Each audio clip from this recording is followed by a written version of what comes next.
Good morning all. അപ്പോൾ നമ്മുടെയൊക്കെ ലൈഫിൽ എന്തെങ്കിലുമൊക്കെ നെഗറ്റീവായിട്ടുള്ള കാര്യങ്ങൾ സംഭവിക്കുമ്പം നമ്മൾ എന്ത് ചെയ്യും? ഒരാളുടെ ഹെൽപ്പോട് കൂടി ഹീൽ ചെയ്യാൻ നോക്കും അല്ലേ? ഇല്ലെങ്കിൽ സ്വയം എന്താ പറയുന്നത് അതിൽ നിന്ന് കയറി വരുന്നവരും ഒക്കെ ഉണ്ട്. അപ്പോൾ ഈ ചെടി നിങ്ങൾക്കറിയാവോ? ഇതാണ് നമ്മുടെ നന്ദ്യാർ വട്ടം. അതിൻ്റെ ബഡ്ഡിങ് ആയിട്ടുള്ള വേർഷനാണിത്. അപ്പോൾ ഈ ഒരു ചെടിയുടെ പ്രത്യേകത എന്താണെന്നറിയാവോ? ഇവർ സെൽഫ് ഹീലിംഗ് കപ്പാസിറ്റി ഉള്ളവരാണ്.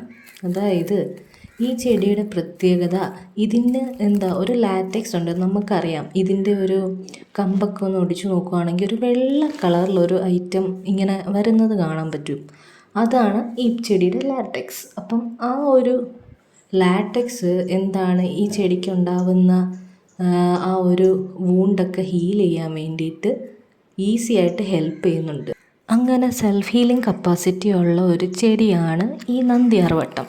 എന്താണല്ലേ നമ്മൾ മനുഷ്യർ ഒരുപാട് നെഗറ്റീവായിട്ടുള്ള സിറ്റുവേഷൻസൊക്കെ വരുമ്പം അതിൽ നിന്ന് ഒക്കെ കരകയറാൻ വേണ്ടി ഒരുപാട് തെറാപ്പി അതൊന്നും എടുക്കുന്നത് തെറ്റല്ല എന്നല്ല. പക്ഷേ അങ്ങനെ ഓരോ കാര്യങ്ങളെ ആശ്രയിക്കുന്ന സമയത്ത് നമ്മുടെ ചുറ്റുമുള്ള ചെടികളിലെ അത്ഭുതങ്ങൾ എന്തൊക്കെയാണല്ലേ. സ്വന്തമായിട്ട് ഹീലിംഗ് കപ്പാസിറ്റി ഉള്ള ചെടി. നമുക്ക് ഇതൊക്കെ കണ്ട് വേണം നമ്മൾ ലൈഫിൽ മുന്നോട്ട് പോകാൻ. അപ്പോൾ നമുക്ക് നമ്മുടെ ചുറ്റുവട്ടത്തു നിന്നും ഒരുപാട് കാര്യങ്ങൾ പഠിക്കാനുണ്ട്. അപ്പോൾ എല്ലാവർക്കും നല്ലൊരു ദിവസം ആശംസിക്കുന്നു.